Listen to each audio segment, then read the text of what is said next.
Singa.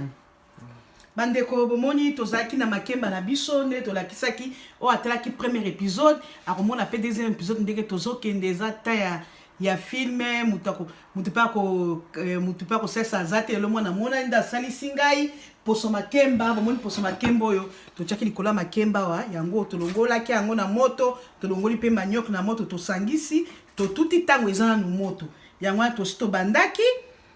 poso pe tokokausa ngo tokosala ngo bicarbonate to batiaka ta na pondo ya libondo poso ya makembe ezaka très important ata poso ya bitabe ezaka très important so mutali bitabe bomba poso na tamso okosala nango soin de visage toleka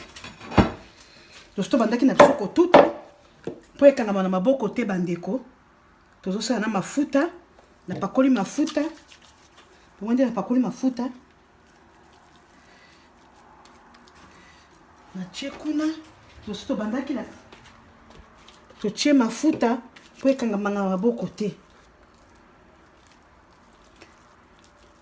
po ekangama na maboko te bandeko tozotia boye po na tobongisa ngo po tokoka kokata lituma na singa yango wana natie su mafuta po ekangama bozomona ezokangama nga na maboko te ezokangama nga mpenza na maboko te mpo na nini ezokangama te po totie mafuta nazotia mafuta na maboko yango wana on a déjà kotuta bandeko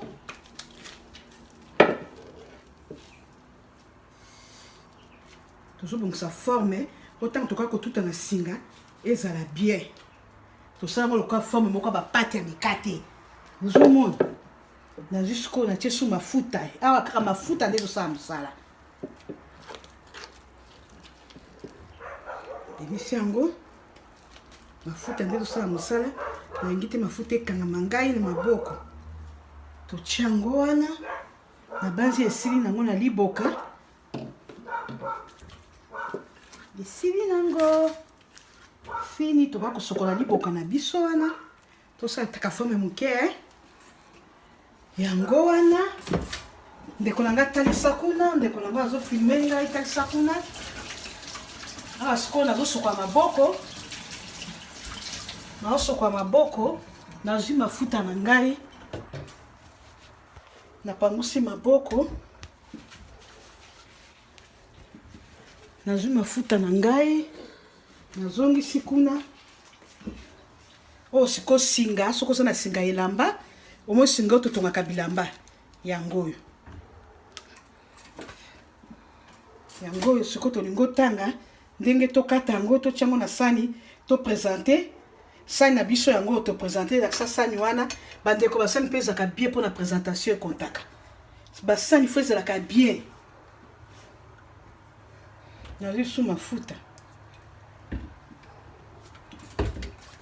na pakoli nasali forme nasala forme ya likemba na ngai ozela na basali libale oyo ebima nano po epesa nga forme bandeko awa sikoyo nalingi nakata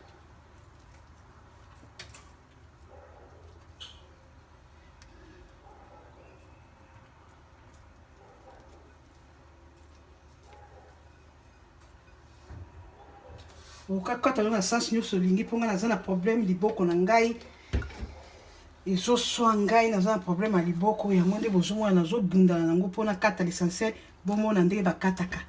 bomoni tozokata yango na singa bomoni totie singa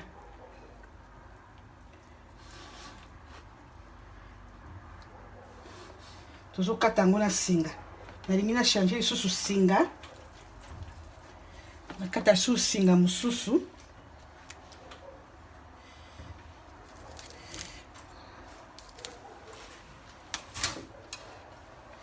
nazochange singa na ngai natie su mafuta mpo ekangama ngai na maboko te mpo ekangama mpe na singa te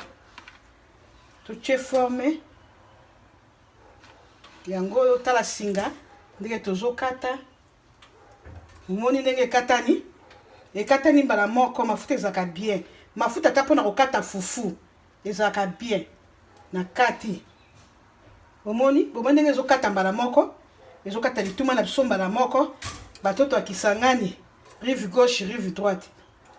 nde boyebi koleka oyo eza ya ekolo na nga te me tozotanga tozoyekola ndenge akokata ndenge akolama biloko ya ekolo mosusu biso so tozoyekola ozwi singa ok yango wana ekati naza nde na problème na liboko sorry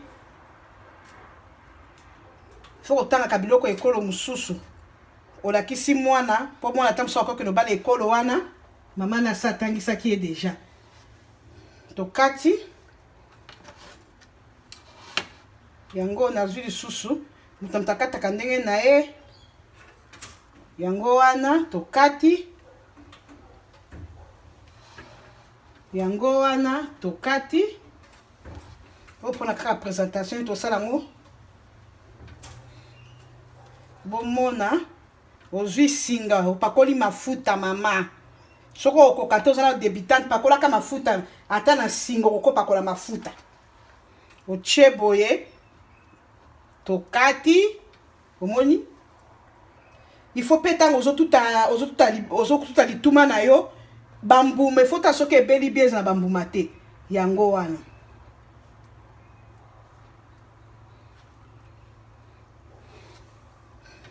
tozokoba na kokata oza débutante tiaka mpe mafuta soki okoka te yango wana tokati biso balinga bango kolia minene bakolia yango lokola fufu yango wana tokati ozwi tokolia yango na liboke na biso ya ngulu e liboke na biso ya ngolo ya nzungu yango wana topresentaka yango bien lituma na biso yango oyo bozomona ndenge tozokata bomoi ndenge totie bota bien ndenge tozokata yango wana tokati yango oyo lisusu totie awa mbote na bino bandeko baninga batali bomoni ndenge tobandaki na makemba na biso tina ndenge tokomi awa za tozwa eloko tomatisa likolo po emonana mwa yango pe ekomonana bomoni lituma na biso ya manioke na makemba ndenge ebimi tose deja lituma awa sikoyo bama ifo bozala na bizela ya kosaka na lutu ya libaya balutu oyo eza mpona kotokela kaka biloko mpo ntango tozolamela eloko ya moto ekozala baaside ezokotaka na biloko mabe mama kozanga na lutu ya libaya te bomoni awa liboke na biso ya nzungu ebeli tolobi liboke nde supu tobimisi liboke na biso pasuki te yango wana topresente yango pe mais avant na présente yango nalingi na fini pilipili na ai nanga mpenza esi elembi yango oyo mpenza mobimba talisaka kuna esika toza kotia biloko yango oyo bomoi ndenge bimi mibimba epanzani te mutu na mutu akotoka ya ye mpo bana baliaka pilipili te eza bamikolo mutu na mutu akotoka ya ye supu liboke nde supu liboke na biso ya nzungu oyo eza ya makasa te ya nzungu bamama présentation ya biloko na nga yango oyo awa ya bino mama Arrête Kilumbu Shembo napesi bino merci na présentation ya biloko na ngai oyo nasalaki mokolo lelo bomoni liboke na ngai ya nzungu na lituma yango oyo awa topesi bino bambote mbote mingi na Nadine Bola Papi Bola omoi Angélique na mobali na bana na biso famille Shembo mobimba oyo baza na bapoto na Kongo na baoshingoto bambote na bino baninga na nga nyonso apef famille na nga nyonso apef napesi bino mbote liboke na bino ya nzungu yango oyo na lituma na biso nde tokolia nakosenga na bandeko na nga nyonso baza na pef baza bolinga kosala bafete ya communion baptême mariage anniversaire église anniversaire à mariage baptême bobengi mama Arrête Kilumbu Shembo na 0470 427 197 akosala ba recette ya ndenge na ndenge bino moko botaka lolenge ya recette oyo bozo rappel ba zungu présentation ya zungu. OK, ba mbote na bino eza ba bino mama Henriette Kilungu Shembo na pesi mbote na batu nyonso bokota na chaîne nanga Henriette Kilungu Shembo TV. Bomi abonné na chaîne nangai bokokuta makambo ya kitoko pe elengi. OK, bye bye. Bloko ya biso ya lelo elubu na biso ya ngoyo liboke ya nzungu ya ngolo na makemba na biso ya lituma ya kosangisa na songo. OK, see you ya kosangisa songo babengi pe manioc. See you, bye.